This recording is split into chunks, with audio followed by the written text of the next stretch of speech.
and today her topic will be on life and death.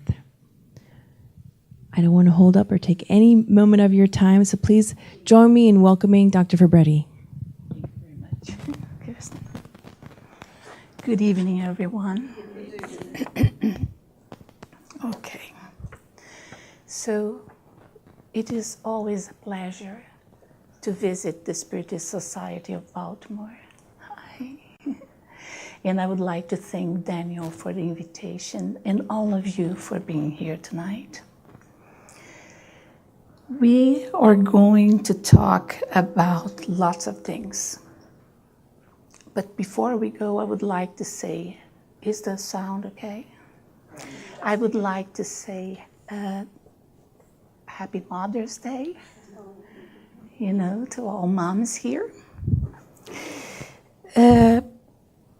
This presentation is based on an interview, two interviews given by Francisco Canto Xavier, Chico Xavier, for a panel of reporters on a TV program called Pinga Fogo. Who has watched the recording? Okay, for many it will be then something new. Pinga Fogo can be loosely translated as not balls of fire, but drops of fire, dripping fire.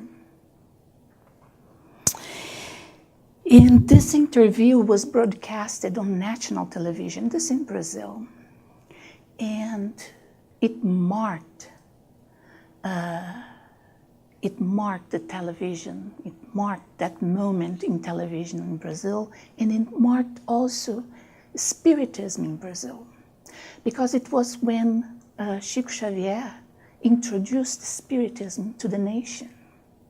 It's not that there wasn't Spiritist societies and there wasn't a movement. It was present. But after that interview, it kind of jumped, because people then learned a little bit more, understood a little bit more what Spiritism was about. This program reached the largest record in audience. And so that you have an idea, it was scheduled to last 1 hour. They did two shows in the same year. It was 1970s, beginning of 1970s. And it was live television on that time, big thing. So the shows were scheduled to last 1 hour. The first lasted more than 3 hours. The second, more than 4. People kept calling the TV, sending questions, and so the thing was rolling, and I was very small when it happened. Actually, I was a toddler. But I remember my parents sitting in front of the TV watching. Of course, I didn't understand what was being said. But later on, watching the recording, and if you have the opportunity, I think it's available on YouTube. The DVDs now, because I watched on video like those. Is it translated like subtitles? You know what? I believe it has subtitles. I hope so, because it is very important. Let me see what else I want to tell you. So, I ain't no Chico Xavier, so I will not take 3 or 4 hours to talk about things. I chose a few topics that are still current, actually all of them, but that I thought they were interesting. And good information equals better choices, and that's how I want you to see this.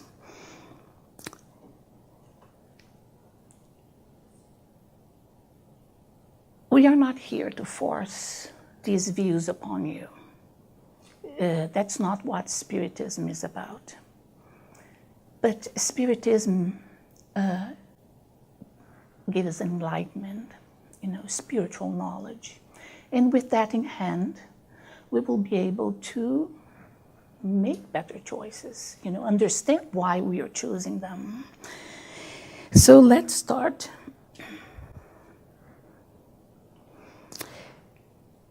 We divide this presentation in two parts, topics that talk about life and topics that we will talk about death.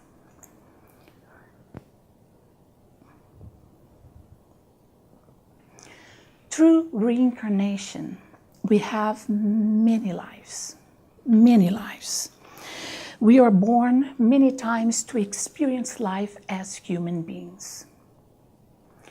And at this stage of our evolution, it's very important that we experience life in carne. That's the word incarnation, in flesh and blood. As spirits, though, we have only one life from the moment that we were created by God, simple and ignorant, to eternity.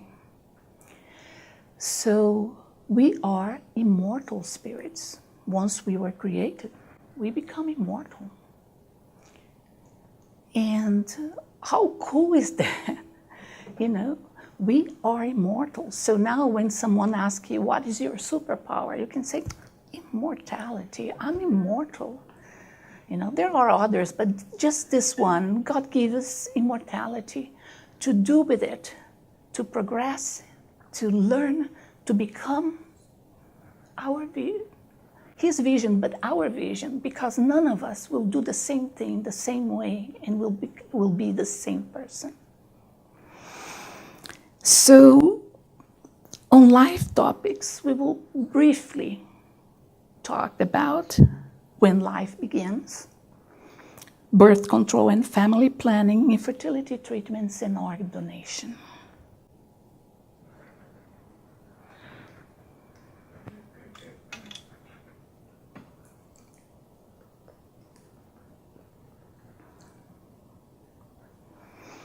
So, when does life begin? At birth or at conception? Anyone? At conception. Human life begins at conception. On the Spirit's book, question 344, at what moment does the soul actually join the body?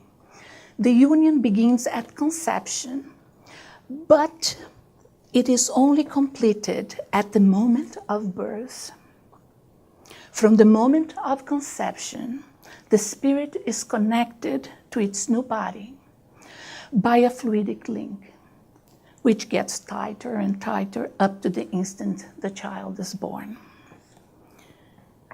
Now, the reincarnatory process begins in the spiritual life, before we incarnate. It's a process, and everything is a process. So it begins with planning, preparation, conception, and completion. For instance, we learn in the book Missionaries of the Life that reincarnation is completed around the age of 7. And if you are more interested about this type of thing, read the book. It's very interesting. So reincarnation is a process. Here we have a section of the uterus and the fallopian tube, and the yellow thing is the ovarian, the ovary. So what happens? What happens at the very early stages of the human body development? First, ovulation occurs. The ovulated egg popped out from the ovary.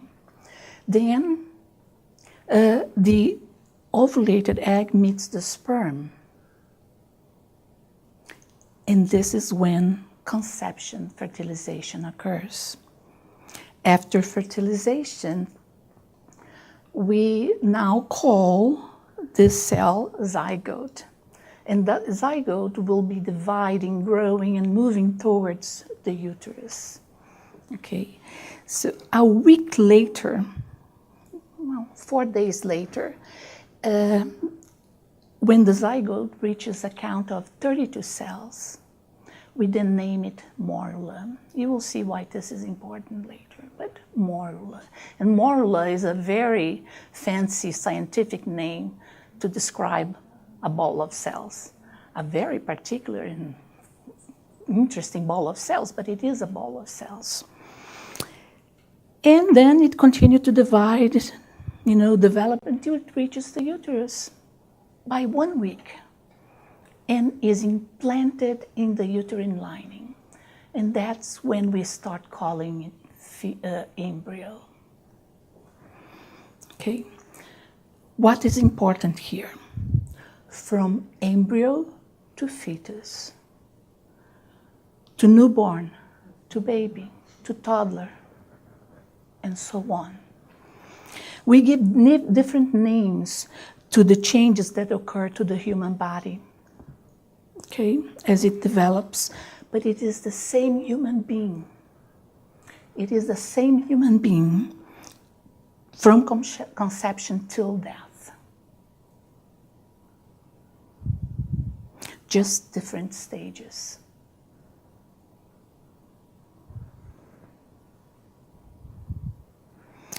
So we learn that human life begins at conception, that the spirit is connected to the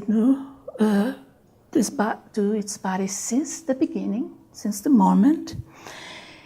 And this spiritual knowledge can help us understand that it doesn't matter on which stage of pregnancy, first, second, third. When the pregnancy is terminated, we are interrupting the reincarnatory process of a spirit. Okay. So again, from the moment of conception, the spirit is connected to its body.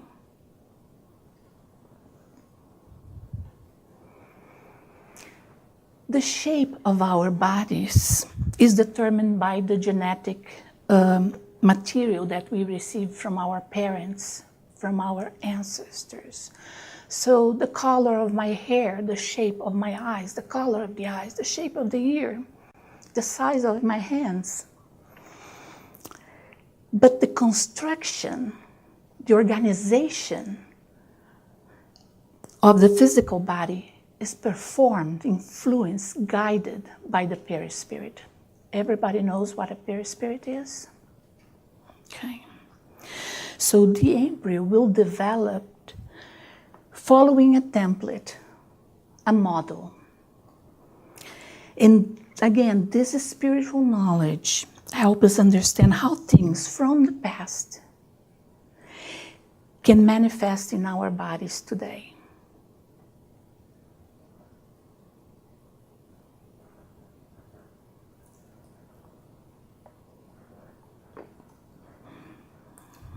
Let's move on.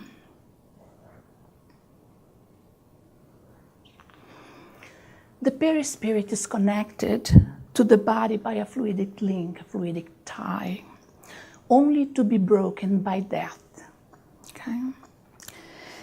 Many spiritualist philosophies make reference to the existence of this fluidic tie. Researchers on out-of-body experiences, near death, clairvoyants, seeing mediums, they all had seen, well, not all, but they have seen this fluidic tie. It appears like one single cord, silver in color, hence the name, silver cord. These fluidic ties are connected to all cells in our bodies. So as the embryo is growing, dividing, developing, more fluidic ties are formed. As they bundle together, they will appear as one cord. connected to the head area, not to the umbilicus. Okay? André Luiz tells us that the presence of discord is what help them, in a way, identify who is in the spiritual realm, who is incarnate and who is disincarnate.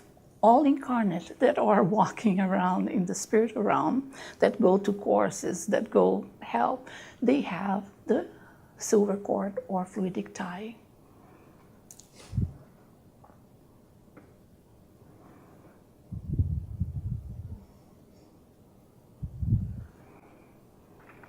Birth control and family planning. From the Spirit's book, question 694. What should be thought about means that are meant to deter reproduction with a view to satisfying sensuality?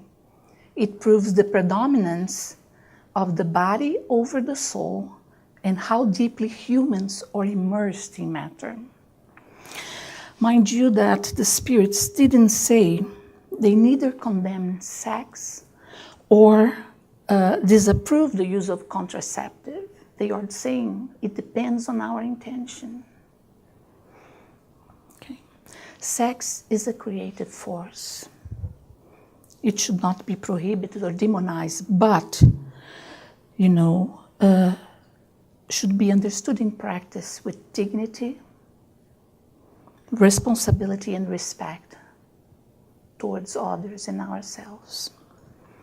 Through sex, we have the possibility of reincarnation, the blessing of a family, and the renewing joys of affection between couples. As for family planning, it is up to us to decide how many children we can have and when. So it's for the couple to decide.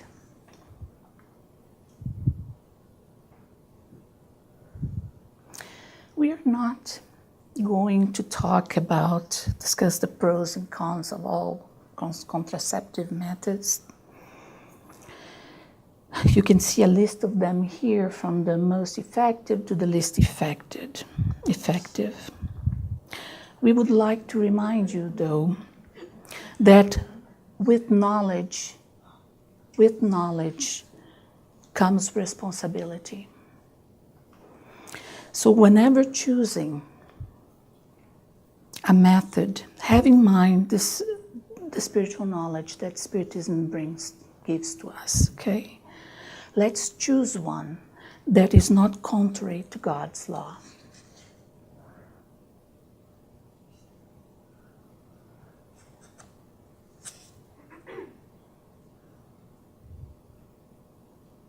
If I'm going too fast, you can ask to slow down, no problem.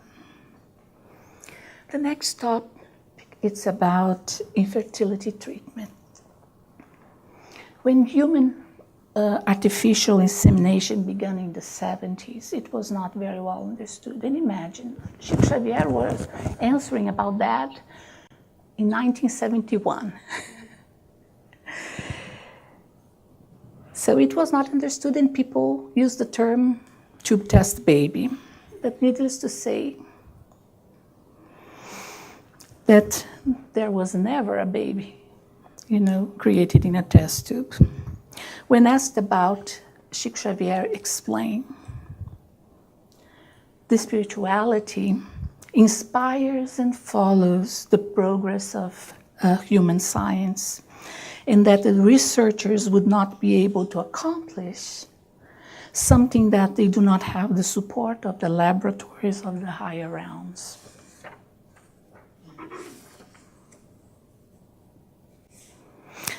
Meaning, if today we have treatments for both female and male infertility, it's with the blessings of God.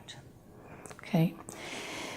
And whenever there is abuse from the part of science or from the part of the individuals, the responsibility lays on those that committed the abuse.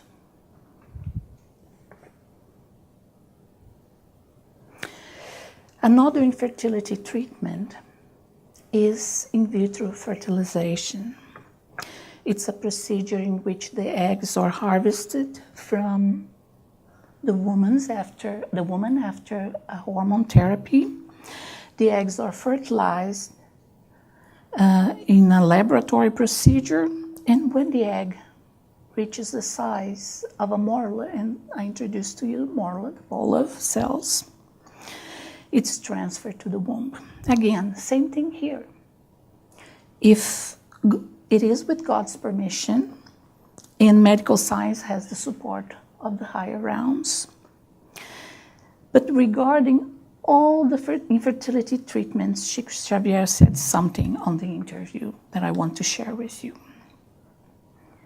These treatments are available, and there is nothing wrong in attempting them, but we should never forget that there are many children that long for our affections, for our love.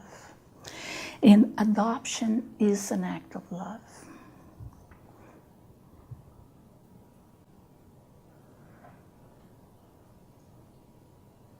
As I said, we are talking about many things, everything in a nutshell. Just to make you curious, to make you want to watch the interview, to read the books that we are mentioning. Organ donation. We know that medicine has developed, ways of doing organ transplant in a safe manner. So why is it so difficult? So many people waiting for organs to, for a transplant. There is the fact that there important to find a compatible donor so that we don't have organ rejection. Maybe the fear that our organs will be harvested prematurely. Non-living organ donors, the donation of non-living organ is done in the setting of brain death. In brain death, folks, it's kind of final. You cannot come back from that. Coma, it's another story. Brain death, we cannot come back from brain death. But medicine can keep our bodies alive through equipment,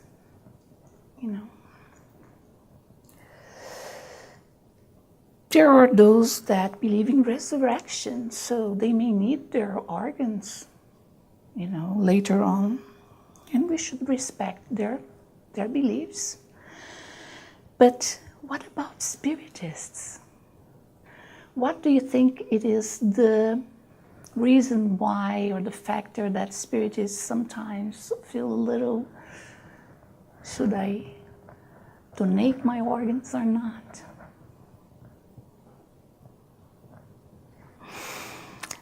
The concern is, have the fluidic ties already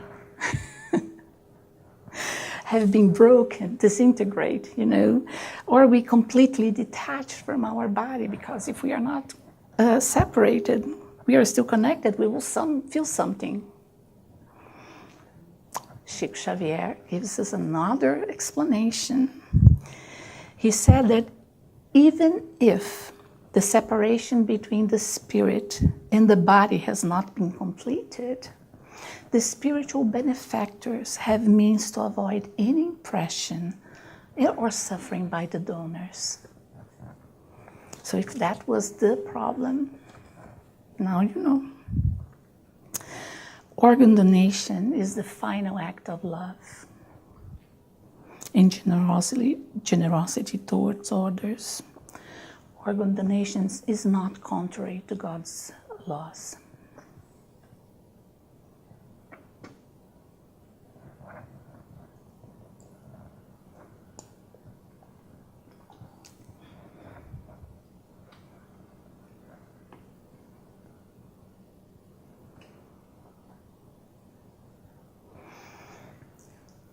So, we are now going to talk about death. Death is inevitable. It's inevitable. It's the only thing that we are certain of, is that we will die. All organic beings die. Inorganic beings have their own cycles. So what does the Spiritism suggest or recommend, in terms of how we should face or understand death? As nothing to be afraid of, but never desire or provoke. Nothing to be afraid of, but never desired or provoked. On death topics, we will talk about heavy stuff. Abortion, suicide, euthanasia, death penalty.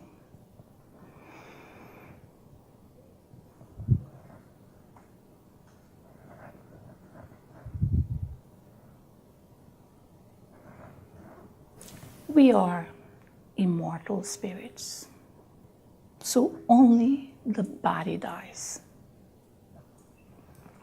The spirit pre-exists and survives the physical body.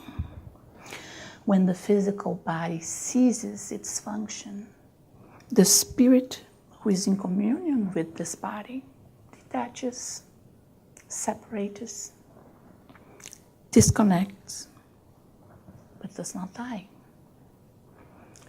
What is your superpower? Mortality. Immortality. After death, the ties that connect the spirit to the body will break down, disintegrate. But death is also a process. Remember when I said that those fluidic ties, as the embryo and the fetus are developing, the fluid, as they are connected to all the cells of the body. We are not ready at conception. We have to grow, the number of cells grow, the specialization. So that process of connection is slow. It takes usually 9 months. Of course, that doesn't take all that, but it is a process too.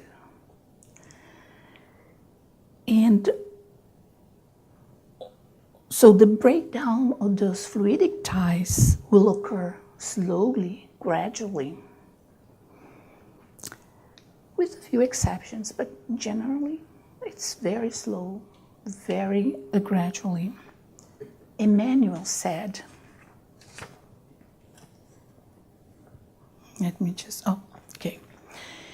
Emmanuel said, the spirit mentor Emmanuel, generally speaking, everybody feels this transition.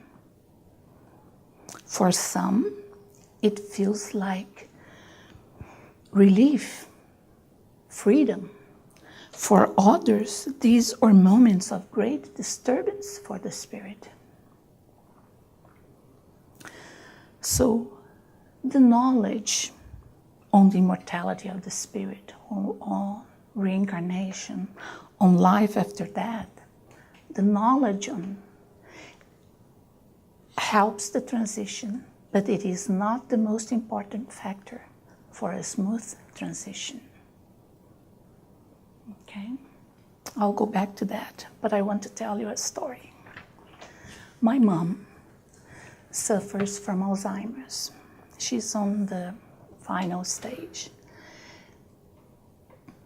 It's a long disease. So she's experienced Alzheimer's.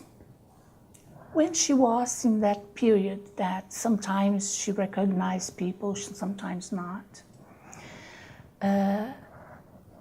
the uncertain of where she was, it's a very disturbing period of the disease.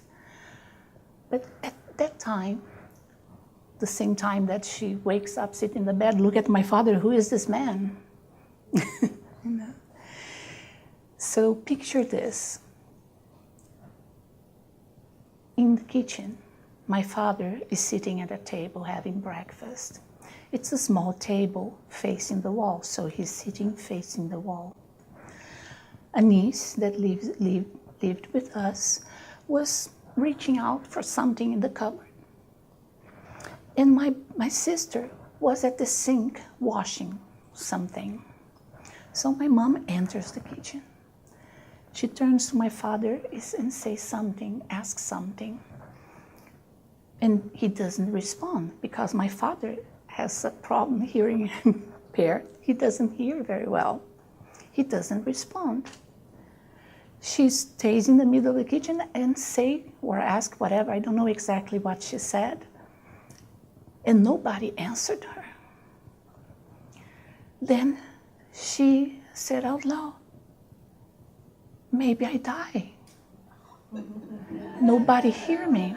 Because there is the joke, and actually it's not just a joke, it is a very good, if you talk with people and they don't respond to you, you may be dead.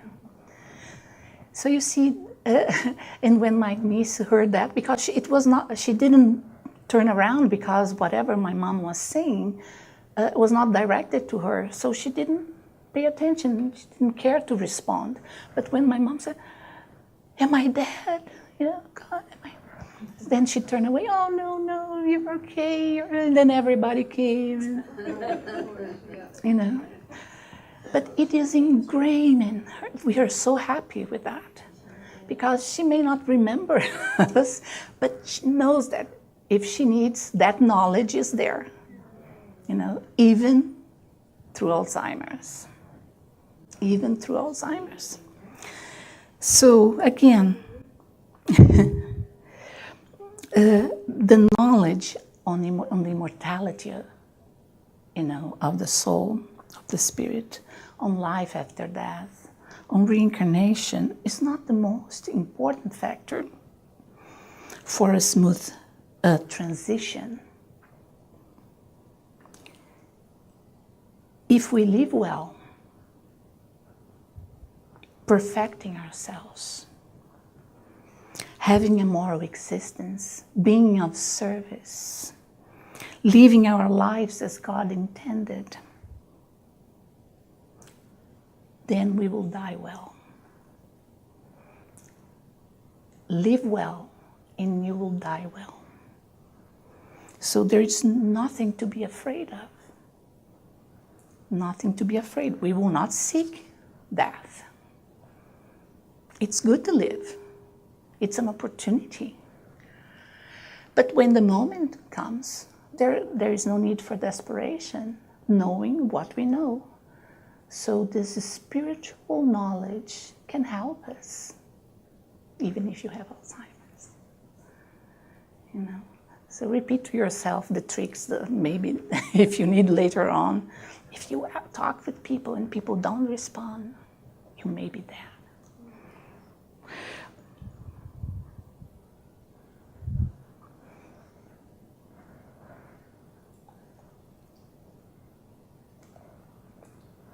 Du shall not kill. God's law is clear.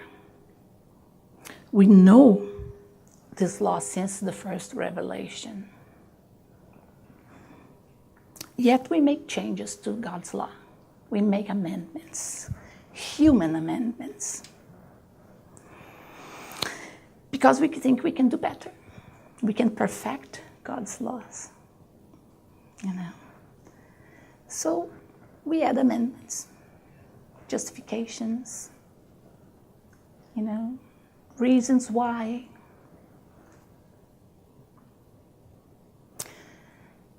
It's arrogance, it's conceit, and sometimes it is plain ignorance of spiritual truths.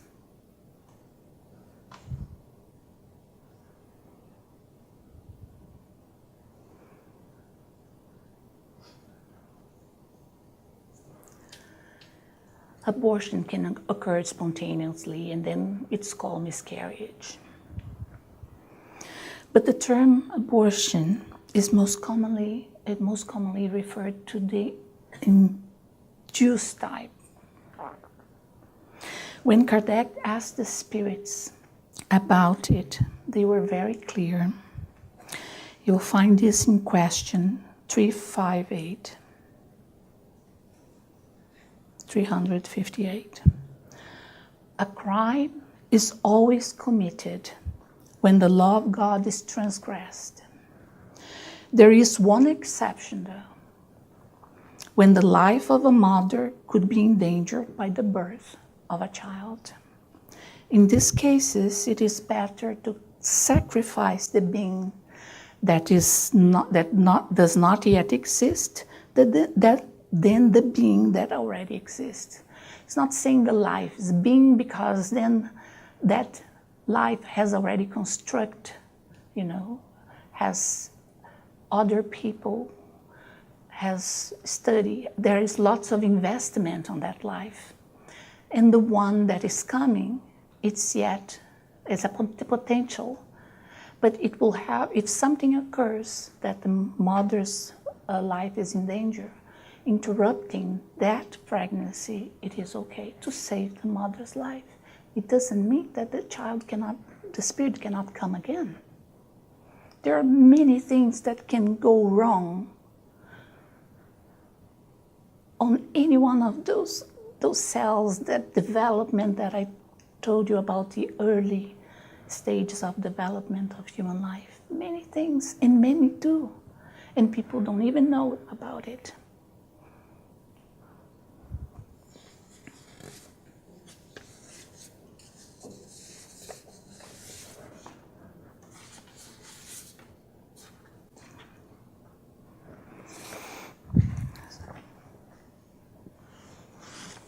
And what about death penalty? What about capital punishment? There is too popular wisdom that says 2 wrongs don't make right, and violent begets violence. We know that killing the body will not kill the spirit. The spirit will continue to live in the spiritual realm, being the same person, thinking and feeling the same way as it did while incarnate, but freer to act. If that spirit is mad and revolted, and it's angry and wants vengeance towards what was done to it, it may become spiritual attachment, to those involved. I'm not saying that this is what happens in all cases, but it is a possibility. In the Spirit's book, question 760 to 765, the spirits tell Kardec, it is necessary to open the door of repentance to the criminal rather than to close it. The moment that we want the person, capital punishment, we are closing that door. I'm not saying that things are easy, folks, okay? But we need to, knowing what we know, again, good information equals better choices. The spirits continue. With progress, men will understand that the murder of their neighbor, even in the name of law, is a barbaric act, and that there are other ways to preserve and protect the society.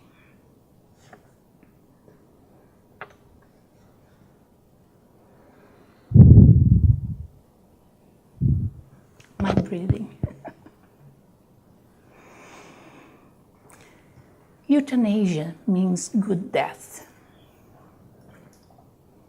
It refers to the practice of intentionally ending someone's life in order to relieve pain and suffering. It is not widely spread, but it is legal in some states. It reads, right to die with dignity. Is it? Is it a right? We have the right to do everything in our power, to diminish our sufferings and the sufferings of our fellow human beings. But only God has the right to take our lives. The spiritual mentor, Emmanuel, in the book of Consolador, question 106 or 106, said, men do not have the right to practice euthanasia, even if it is with the apparent intention of doing good. Those who are in favor of this practice may have a more materialistic view of life and believe this act is one of compassion. The fact is that they do not understand, that sufferings are a great opportunity for the spirit, for the repentant soul, that physical diseases are part of the purification process of the spirit. And this purification is done through the purging of deleterious and pernicious fluids that harm our perispirit. And then they end up manifesting our physical bodies as diseases. We don't like to suffer. Nobody likes to suffer, only masochists. But we don't like to suffer. And so we all see suffering as a bad thing, But if we think suffering, and suffering is also relative. We may, Alba and I, face the same trial and respond, facing differently, and one may suffer more than the other. So what is a suffering? For me, it's not for her. So we need to understand a little bit more about, or have a different relationship with suffering. For instance, in nature, they did a research. They were trying to see intelligence in birds. So they chose this very tiny little bird that happens, the same species that happens in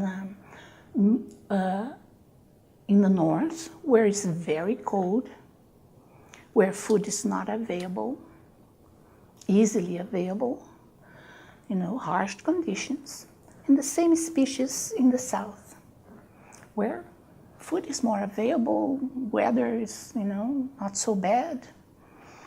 So they brought those two birds and they present to them the same challenge. Of course, it was searching for food. So they had this wood that they made holes, put the seeds, and cover the seed with plastic. So the birds could see the seeds. And if they want to forage, they would have to remove that plastic that was, a barrier. The bird that came from the north looked, went there, pulled the thing, and ate the seed. The other one from the south sat on top of the board looking like, what is happening here? Food is not on the floor available. Hardships, trials, makes us develop our intelligence. Sometimes there is suffering involved because we don't deal with it very well. And again, nobody likes to suffer. I don't like to suffer. But we have to change the way that we see suffering. And maybe we will suffer less if we face things differently. It's for each one of us to evaluate how we are dealing with things that makes us suffer, that hurts mentally, emotionally. Yes, physical pain is a suffering, and when the pain is very, very, very strong, it kind of immobilizes you. But emotional and mental suffering, we have to see how are we dealing with those things.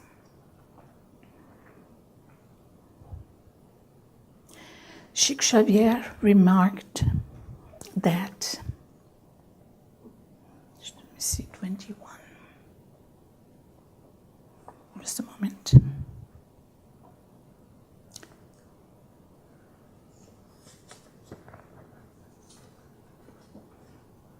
Oh, here, sorry. Chico Xavier answered in the interview, he said, "Sadly, those who commit this act, euthanasia, don't understand that this attempt to escape the suffering will not resolve the causes that produce the suffering in the first place. Actually, it adds to it, to the pain, because now we have to deal with another set of things that will cause suffering.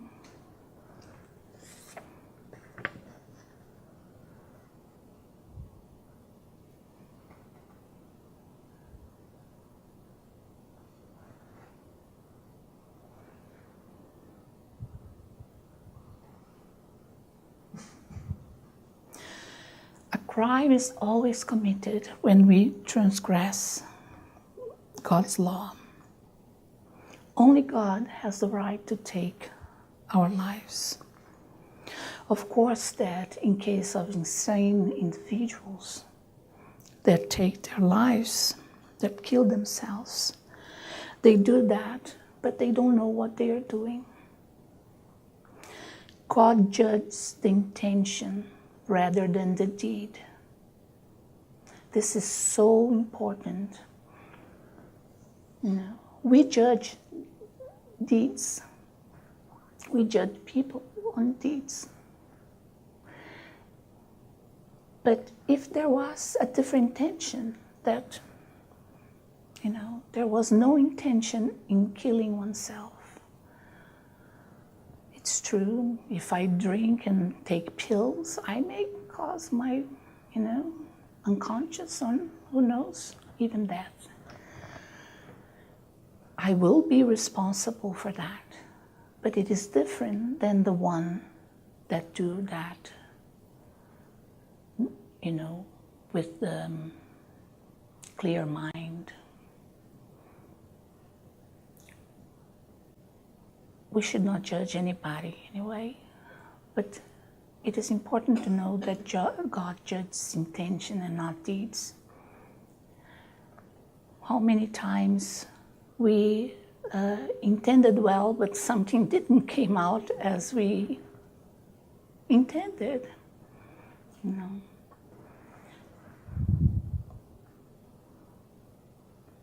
Emmanuel, in the book O Consolador, question 146. He who commits suicide, dismantling their own energies, undermining the divine light that beats in them, contracts a painful death. So, what happens with the soul that commits suicide? They will suffer the consequences of their actions. If you want to learn more about this, I would recommend this booklet, Say No to Suicide. It's a free download at the www.spiritist.us, United Spiritist Federation. United States Spiritist Federation.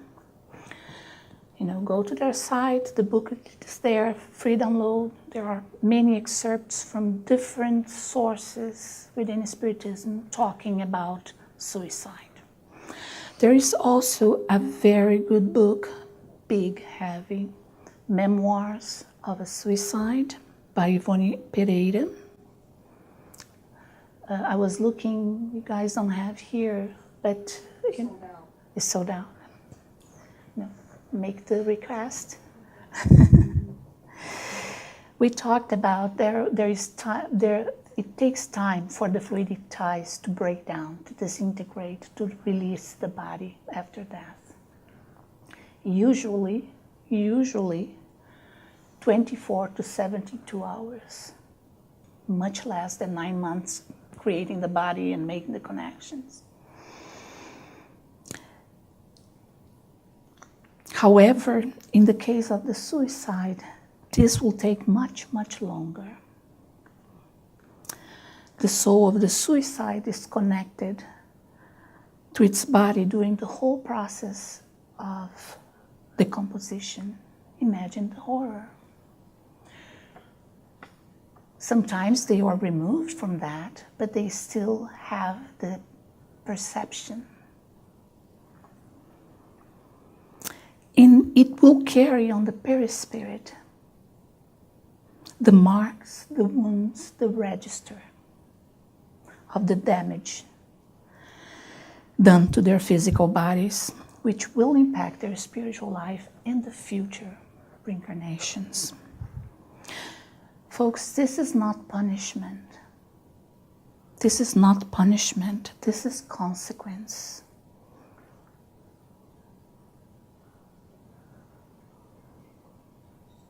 The Spiritist message is one of enlightenment and consolation. God is good, is just, is merciful. His justice is different than ours because it entails love and compassion. God wants the rehabilitation of its children, not the punishment. And we all will have a new opportunity to do right. You know, God loves us so much that it doesn't matter if we commit some transgressions to its law. We will be helped in every way we need. God's wish is that we are successful in our evolution. You know, that we, you know, the parent that is always there cheering for the child. If we here on earth have parents like this, imagine God.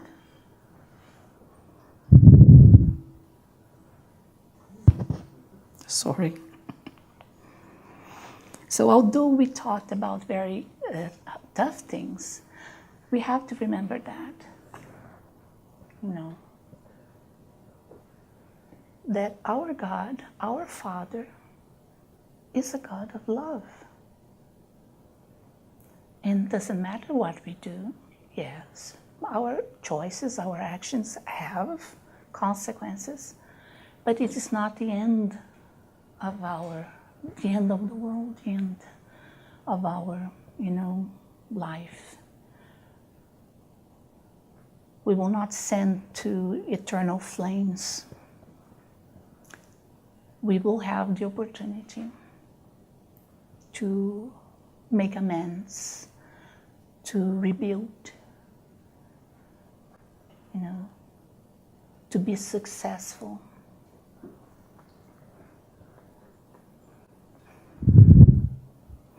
And the last topics, it's about the care of human remains.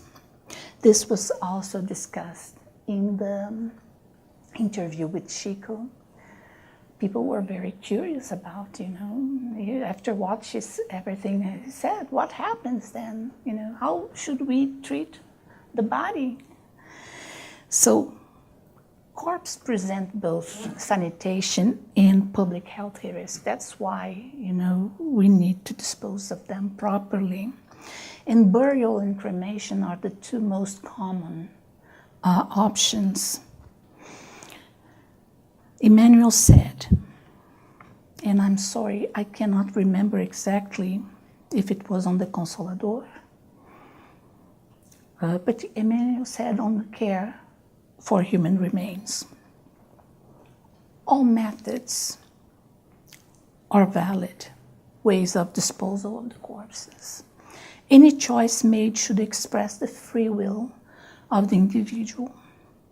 Our body is the sacred temple of our soul, the blessed instrument of our earthly existence, and therefore it should be treated with respect, as much in life as in death.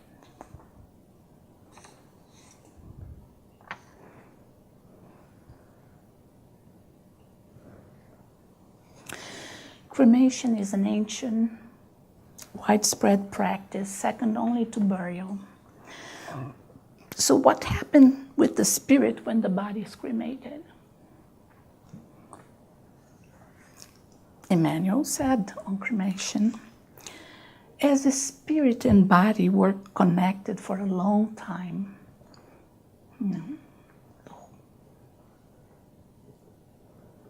through the building up of the body and through the whole time, through the whole life of that individual, this connection must be respected. We already learned that it's a process. Slowly, gradually, those fluidic ties will be disintegrated. Even though the dead body does not convey physical pain to the spirit, the impression of what happened is perceived by the spirit.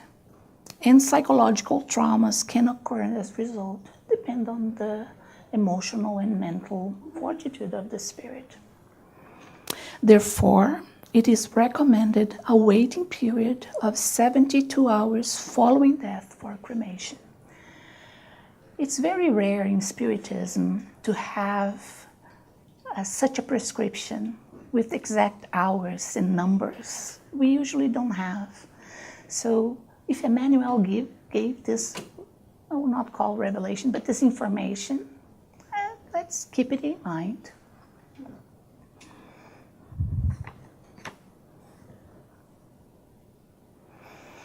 And what about embalming and cryopreservation? So preservation of human remains is also something that has been done for thousands of years due to religious and cultural reasons. We have learned that the separation, the detachment of the soul from the body doesn't happen right away. So we can infer that any method that further delays and slows the process of decomposition of the body will hinder the normal process of disintegration of the fluidic ties. Did you understand what I said? Emmanuel also gave us, this was on the interview, gave us, through Chico Xavier, gave us some information about cryopreservation. By freezing the body before the complete separation of the fluidic ties, the spirit may be retained close to its form. Something similar happened in ancient Egypt, when by having their corpses embalmed, many spirits were retained for an indefinite period at the foot of their mummies. And even after the separation process was finally complete, because it happens, it's a delay, some still remained close to their bodies, believing they would need them in the afterlife. So there are many factors, many factors. The belief also plays an important role. And the question that I propose, comes, what about the modern ways of embalming? I think In my case, it is up for each one. It's an individual choice. I would expect 72. I would say 72 hours for me, just in case. No. So, folks, with this, we've finished our presentation. I know it's lots of things, as I said. It was tidbits, nutshell of many, many information that you will find on this interview. I recommend. And you saw that we read quotes from the consoler. Do we have this book translation? Not yet. O Consolador, for those in Portuguese. Missionaries of the Light, the Spirit's book. So we have in our hands so much information, and good information, better choices. Okay, thank you very much.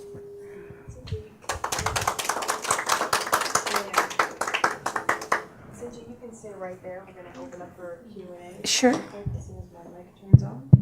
Perfect, it's on. Would anyone like to share a comment or a question? Of course.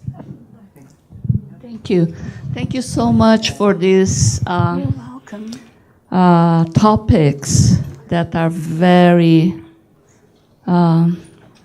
it's supposed to be dear to us, but still we try to push away. Okay, so you said about the attachment of the spirit and when we die, while we may be embalmed or in the frozen, we may still not totally discarnate. So let me go to the artificial insemination. I think she did not dealt with that because it wasn't so, popular at that time. But in our days, we know that we fertilize many eggs in order to be sure we may have. So it's a kind of economical issue too. And so we wonder, and that topic appears in the last symposium.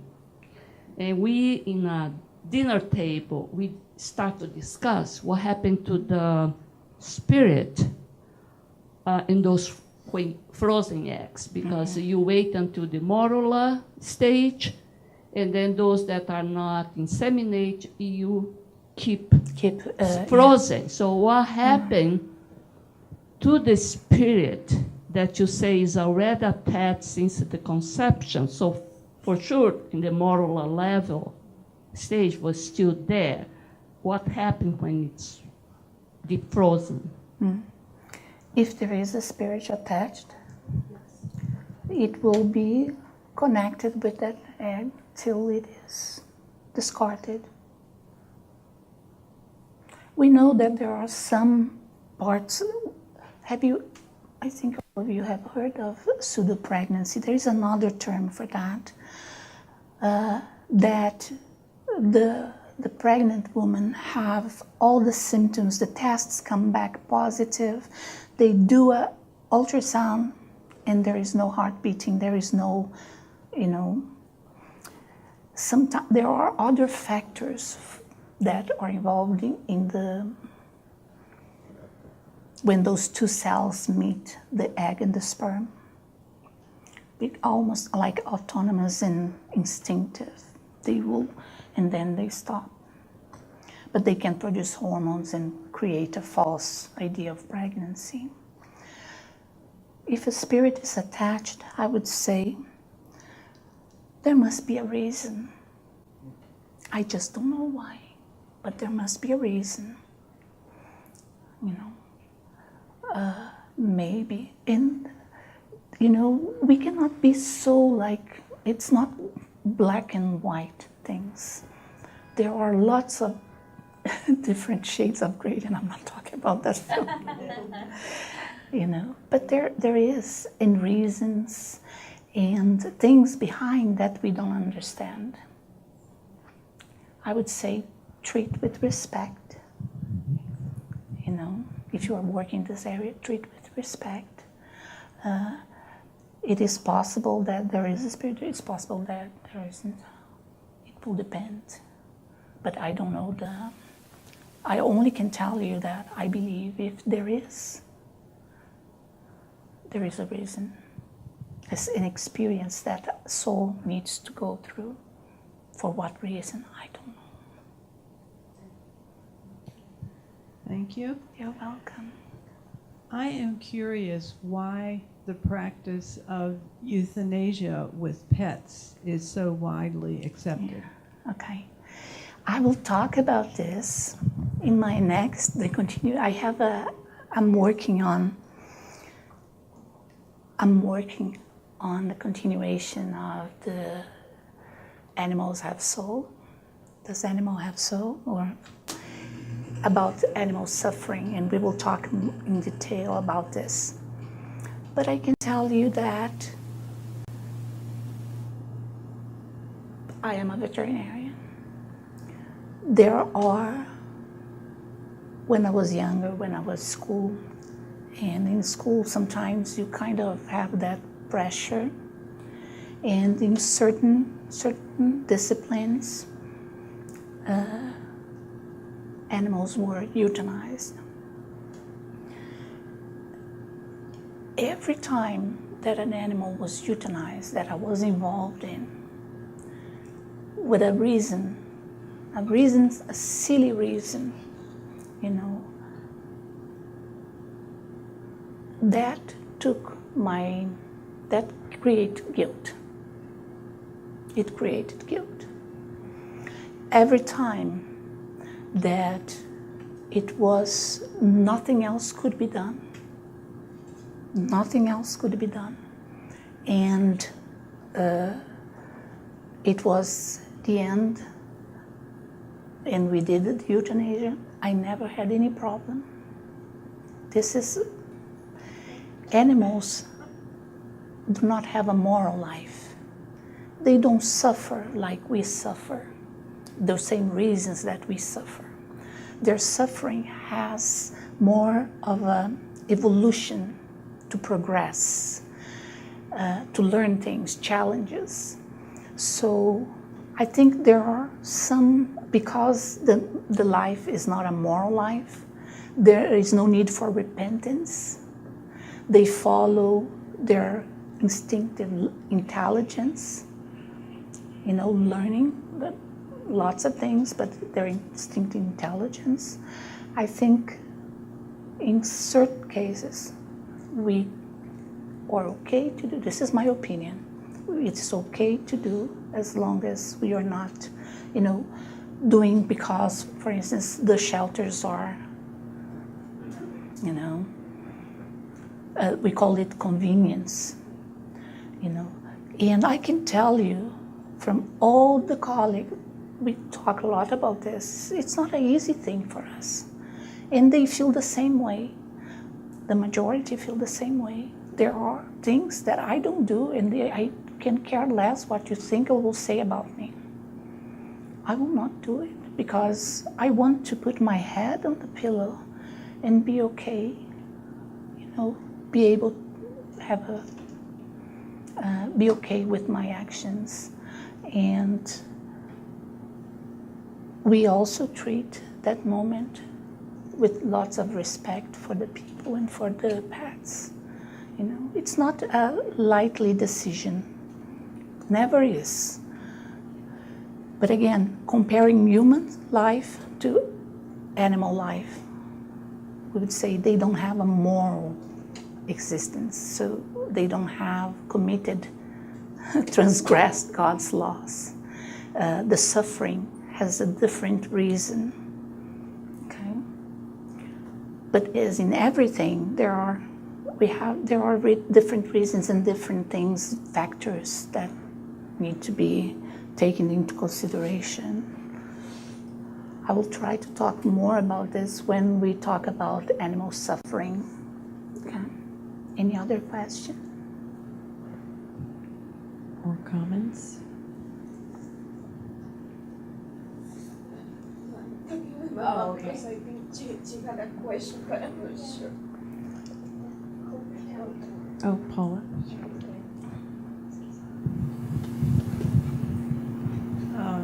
Back on abortion, you did mention that miscarriage is a spontaneous abortion. So I'm just wondering if there's any rationale in Spiritism, and the only two I could come up with without going to a book would be an experience that's necessary for the mother and the parents, or the spirit changed its mind. The spirit can change its mind, but there are many reasons, the spontaneous abortion or miscarriage. Sometimes the viability of the fetus, because things are not in the laboratory of life. Biology is not like exact science. Things start well and then something, maybe a problem, and it's better to interrupt and restart. Okay? Is this God did something wrong? No, it gave us this opportunity. If something is not good, interrupt and restart. Even the Genesis, if you read the Genesis, it will say, and God did this, and saw that it was good, and then it continued. So there is a checking as the work goes. So it's not an exact science. The other thing about miscarriage, we have to see, yes, maybe it's this experience that the spirit needs to go to, and the parents, but it's not always like this. Let's say a spirit took its life, and in order to repair its spirit needs to reset. One way of resetting and recuperating or his spirit is through immersion in life. So it goes through the whole process that we saw till a point, and then that point can come back. I know of a personal experience in family. Cousins of mine, they had many children.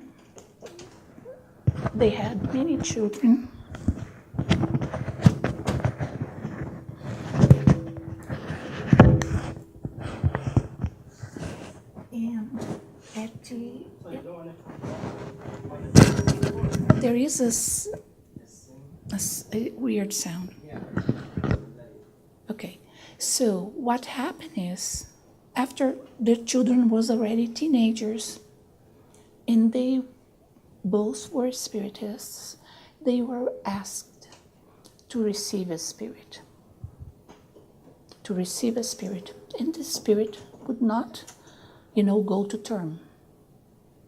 It was their choice. They could have said no, but they accept to help. So there was no, the parents were not in debt with the spirit. They were not paying for any consequences, experience that, because it's very traumatic, but to help another. And we always have this very short idea, or limited idea, that it's because we did something bad. High-order spirits are born in the midst of the most difficult situations, not because they need to go through that to help.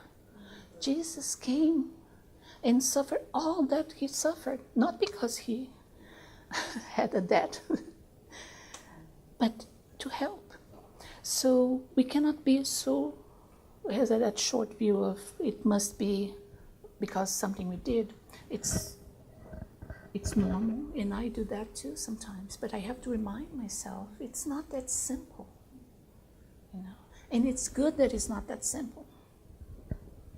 So let's open, we never exactly know why, but there is a remedy for everything.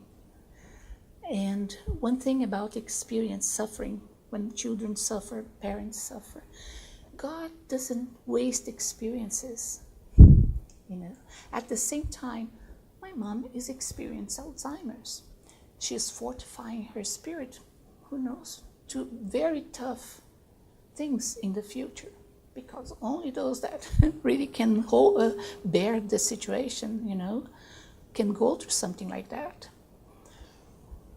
Everybody else in the family are also having an experience in many different levels. So there is no waste experience. For this, in case of miscarriage, the spirit and the parents. For this case I told you about my cousins of mine, it was an act of love. Of course, that would bring good things for them, sacrifice, loving for another. Any other question? One more?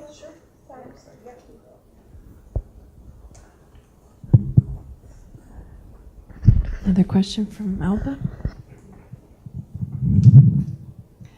Thank you, Cinthia, for bringing us this information from this interview, especially for the ones that we don't speak Portuguese.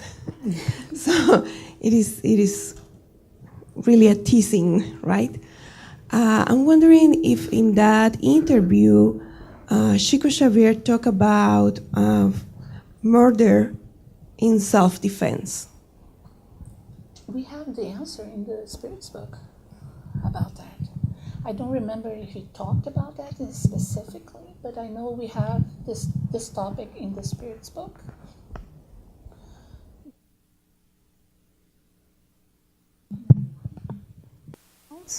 To save your life, not with intent to hurt the other, but to save your life. Even our law has those, you kill someone to save yourself. The person has a bad intention, was, let's say, robbery gone bad, something like that. One thing that I remember mentioning about, waiting to see, there was no other option. I don't see the problem. I don't see but only God will be able to judge. And again, it is intention, it's not deed. Did you woke up that morning with intention to kill someone? Were you after that person in specific,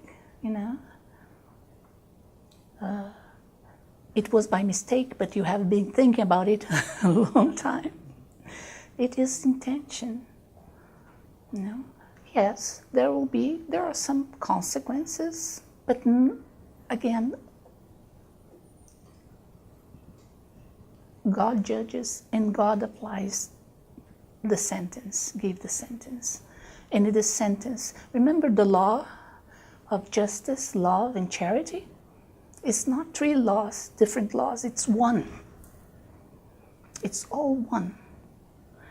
The 10th moral law in the Spirit's book, it's one law. So every time God supplies justice, He does that lovingly. In charity, with charity, forgiving, compassion, with intention of not to punish, but to rehabilitate, to bring us back to the right path. It's difficult this is why I don't do this anymore. Analyze little, one case. We have no idea. We have no idea. I used to say, if this happened, it's because they killed it. That an eye for an eye. If I took someone's leg, my leg it's not like that. A lover covers a multitude of sins. I don't need to suffer to pay my debts. Guys, we don't need to suffer to pay our debts to God's law. Because every time we do a transgression, we hurt someone, it's not just a person, it's God's law. You know, so we don't need to suffer. We don't need to go through the same thing. You know, we can change and start doing as much good as we can. And when we pay our debts, doesn't need to be towards that person that we harmed, because sometimes our lives will not be crossed so soon. You know? The day that I'm still working on it, but the day that I kind of sink in, I don't need to suffer to pay my debts, and we all have debts towards God's law. What I'm waiting for, you know, it's great. Loving Father. Any other question? All right, Cinthia, thank you so much. You're welcome. Thank you so much. I hope it was not too much information, overload. No, not at